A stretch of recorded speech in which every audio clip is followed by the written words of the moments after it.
তৃতীয় শেষ এবং ফাইনাল ওয়ানডেতে বাংলাদেশি টাইগার ব্যাটারদের 265 রানের জবাব দিতে নামে নিউজিল্যান্ড। চতুর্থ ওভারে Bangladeshi tiger cutter master Mustafiz আঘাত হানে, হেনরি নিকোলসের উইকেট তুলে নেয়। 54 রানে নাহিদ রানা ও উইলিয়াংয়ের উইকেট তুলে নেয়। 61 রানে টম ল্যাথামকে মেহেদী হাসান মিরাজ আউট করে দেয়। নিক কেলি এবং মোহাম্মদ আব্বাস একটা ছোটোখাটো জুটি গড়েছিল, কিন্তু 108 রানে নিক কেলিকে মুস্তাফিজ 59 রান করে আউট করে দেয়। চতুর্থ উইকেটের পতন ঘটে নিউজিল্যান্ডের। এরপর মোহাম্মদ আব্বাসকে বোল্ড করে শরীফুল ইসলাম তার প্রথম শিকার অর্জন করে। পঞ্চম উইকেটের পতন। নাহিদ রানাও কম যায় না, সেও নিউজিল্যান্ড ব্যাটারদের স্টাম্প উড়িয়ে দিয়ে ষষ্ঠ উইকেটের পতন ঘটায়।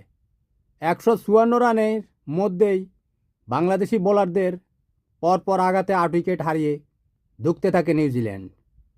এরপর বাংলাদেশি কাটার মাস্টার মুস্তাফিজ এবং বাংলাদেশি টাইগার বোলারদের নিয়মিত আঘাতে তারা 210 রানে অল আউট হয়ে যায়। প্রায় 12 বছর পর নিউজিল্যান্ডের বিপক্ষে বাংলাদেশ মোটামুটি 55 রানের একটা জয় নিয়ে তারা মাঠ ছাড়ে। আল্লাহ হাফেজ, ভালো থাকবেন।